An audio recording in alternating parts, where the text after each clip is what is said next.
So, welcome back, everybody. We're continuing to talk about characters. And really, what we learned through this is probably as much about the characters as we've learned about God. And I think that's why it's just a great idea to have conversations around these different characters and kind of put ourselves in their situations and see how much of this situation that we find them in relates to our lives. So I'm glad to get to talk tonight. We're leaving Genesis. So we're moving into Exodus, and we're going to open up with Exodus' most well-known character, and that being Moses. And so Rocky has joined us for this conversation, and glad to have you with us. As we transition out of Genesis, I just want to touch one more verse there, and that's in verse 25 of Genesis. In chapter 50, then Joseph made the sons of Israel swear, saying, God will surely visit you, and you shall carry my bones from here. So Joseph died, being 110 years old. They embalmed him, and he was put in a coffin in Egypt. And so it is that this life of Joseph ending becomes rather monumental. and of course, he talks about that carrying of the bones, which we'll see. And what happens in Exodus chapter 1 and verse 8 is there arose a new king over Egypt who did not know Joseph. And so what we find is during this time, there was a lot of good that was going on for the people of Israel. And it could have been that they didn't realize what was really going on in the fact that they were becoming slaves. But they had things well because they were coming out of this time when there was a famine, but now they found food. Joseph had provided that through God's providence. But now the population is growing and growing, and all of the good that Joseph did, and you know that he tried to bring favor upon his kinsmen, that has been forgotten. And we open up here, and it says that there's a new king. And he said to his people, behold, the people of Israel are too many and too mighty for us. Come, let us deal shrewdly with them, lest they multiply. And if war breaks out, they join our enemies and fight against us and escape from the land. And so they're seeing them as slaves, but they're also seeing how this could turn really bad for us, right? And so this is where we get this concept that their enslavement is made even worse because of how they've grown. I find it interesting that this is a group of people that probably came as few. They started as one family, and it increases and increases until the point now they're such a number that they've scared the largest empire in the known world. Yeah, I mean, they start with 70 people, or that's who Jacob comes to. That's what he comes to Egypt with, and then yeah, we're kind of seeing them get in a negative situation with Pharaoh. They're enslaved, but what's beautiful about this is even in that situation, we're seeing God's plan work out, and so He's brought them out of that famine, gave them food, and because of the setting of the Egyptian world there it's like a petri dish. It's an ideal building ground for a nation because the Egyptians will not have anything to do with these people. They won't intermarry with them, Right. and so they put them in their own. They treat them well to start with, but they put them in their own little world up there in Goshen nearly, and they're not going to intermingle with them. And so it's a perfect place for God's nation just to grow. And even your most conservative estimates as far as how long a time this was, as far as the longest estimate. This is incredible growth Right. as we see the numbers later. It's incredible growth. God's hand is definitely behind this growth. And so it's just kind of beautiful to see God's plan and the way He works things out, even in what is seemingly a bad situation. He's Right. using it for His plan.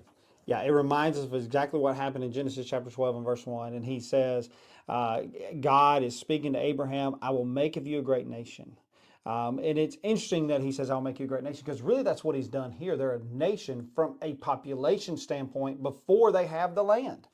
They're a nation from a population standpoint before they have the governance that's going on there too. But God is already fulfilling his promise to them. And of course, we know towards the end, Exodus is all about them getting out of that land that they're in. But this is God fulfilling that promise, making, as you stated, just a few. I mean, that you can literally count to a number that intimidates Egypt. And so their intimidation, of course, makes things hard, but still, what goes on is verse 18. So the king of Egypt called the midwives and said to them, "Why have you done this and let the male children live?" Because he had set a decree previously and said, "Hey, you got to kill the male children," right? But there's compassion going on where they're not. And so the midwife said to Pharaoh, "Because of the Hebrew women are not like the Egyptian women, for they are vigorous and give birth before the midwife comes to them." So God dealt well with the midwives, and the people multiplied and grew very strong. And because the midwives feared God, he gave them families. Then Pharaoh commanded all his people, "Every son that is born to the Hebrews you shall cast into the Nile, but you shall let every daughter live." And here it is in this setting that we see, and it's in this time that Moses, the great deliverer, the one who would have the law of Moses after, he's born during this time. And so it becomes, a rather interesting birth. Well, and there's kind of an interesting little side point here that really kind of hit me hard the last time I studied this. And in verse 15, you get the names of two of those midwives, uh, Sifra and Pua. All right, now that's not necessarily names that we have memorized, but here they are. You know what's really interesting? We don't know the Pharaoh. We have guesses. We have, decent estimates of who it might be. But God saw more fit to name these guys, Yeah, these ladies right. that performed such a brave act in the plan, and they're named, but we don't even know Pharaoh, Don't even know. the Yeah, most powerful man on earth at that time. right. He his name's not mentioned. Yeah, but these humble midwives are named for all to remember. And so we see that uh, Pharaoh has plan A, so he thinks, right? Right. And then it would seem as though God has plan B. But we know that that's not the way providence works. It's God's plan and God's will. And so it's really Pharaoh's will that all of them be cast away. And so let's pick up, and I know we don't generally do a lot of reading, but this is interesting too as we make sure we understand the faith of the parents that Moses had, right? So now a man from the house of Levi went and took his wife, Levite woman. The woman conceived and bore a son. And when she saw that he was a fine child, she hid him for 3 months. When she could hide him no longer, she took for him a basket made of burlashes and dabbed it with bitumen and pitch, and she put the child into it and placed it among the reeds by the riverbank. And we know what happens is he's tended to, but he's there in the Nile.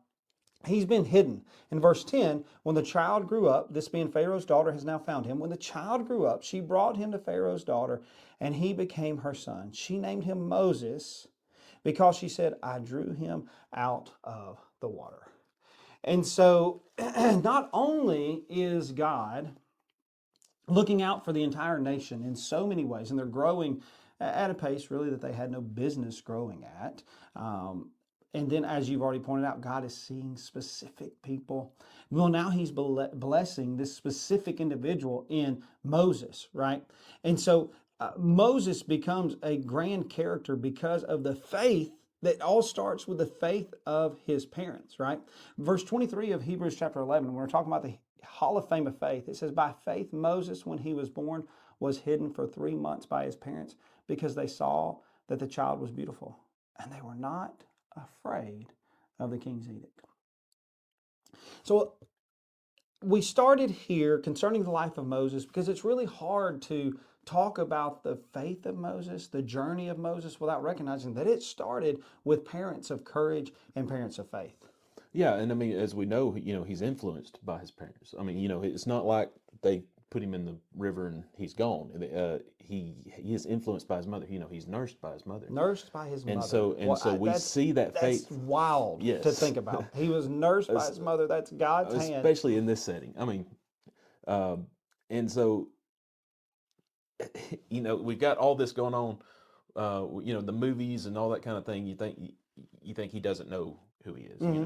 But we can see here he's nursed by his mother. He knows who he is, and we see that great faith and the example that they are to him, and so we know that's a strong, Yeah. strong So influence. good point that you bring up. It's good to study the character of Moses because there is a lot of movies and things out there that you could Right. look out. I mean, you go way back into the 50s, you've got movies, and even now you've got animated in different types of movies, and so we do need to understand what the true story is. And he would have been very familiar with the Hebrew people and the Hebrew nation. Yeah, having even been nursed. I mean, because she's looking for a nurse, and it happens that it's coordinated that it's his own mother. Pharaoh's daughter's looking for the nurse. It's his own mother that nurses him, which is just incredible. Um, and you see God looking out for them. So the faith started. And before we move away from that, there was another point kind of related to what I mentioned earlier about the midwives. So right here, you know, we're not given a lot of information about Moses' youth. Um, we do have some hints from Josephus and other writers that I think you can pay attention to. You don't just dismiss them. That he potentially did have a very successful military career. He had a very active youth. Moses is writing this,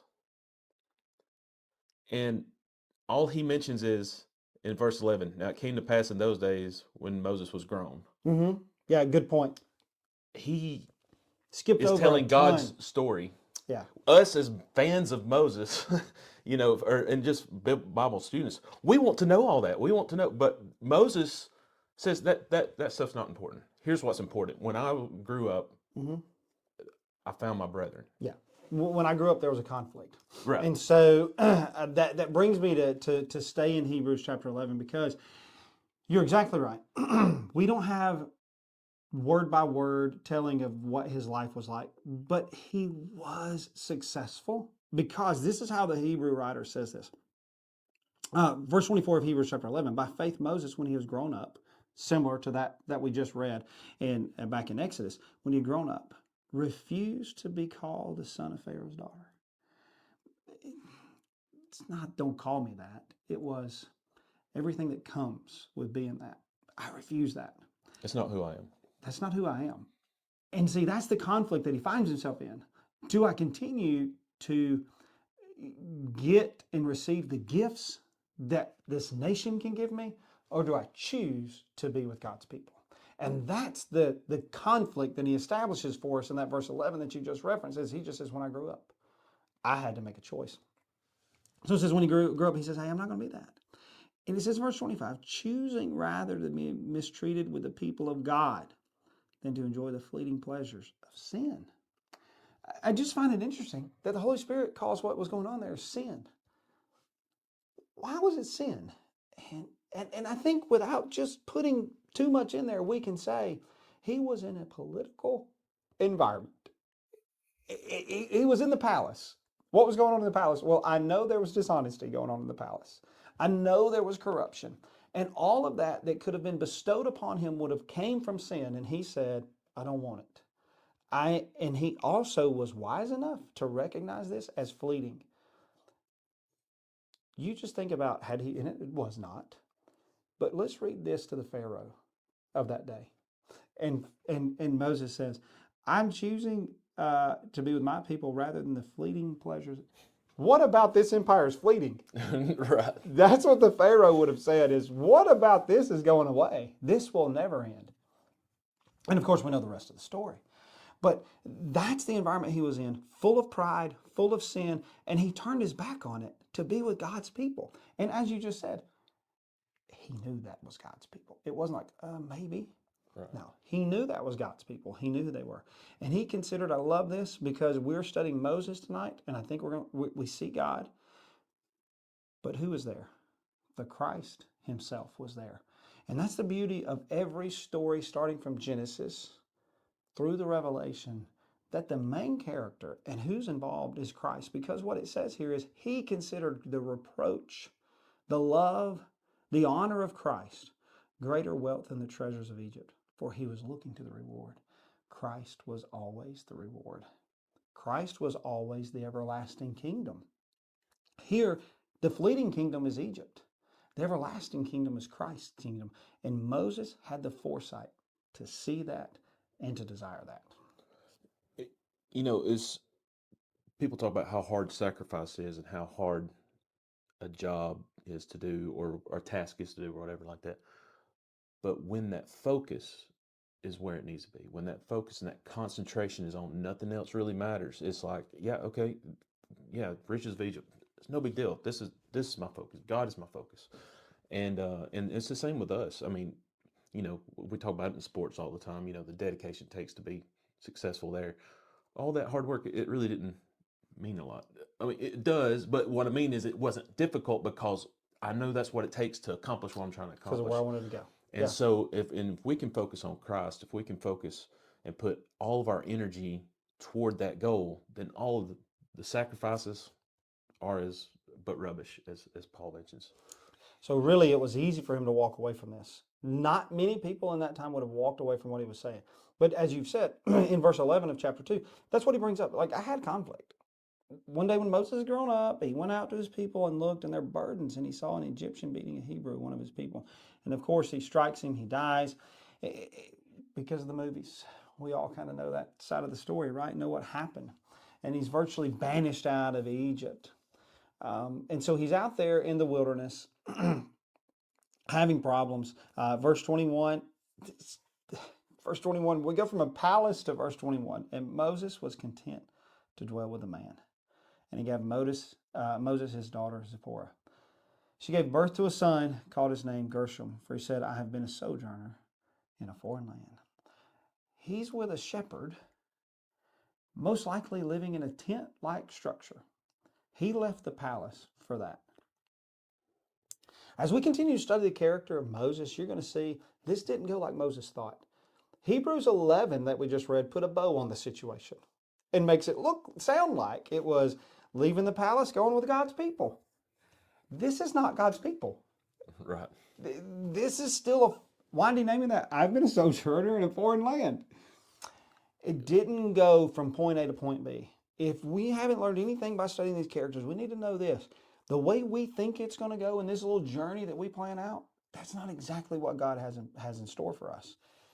The journey he wants is the journey with him.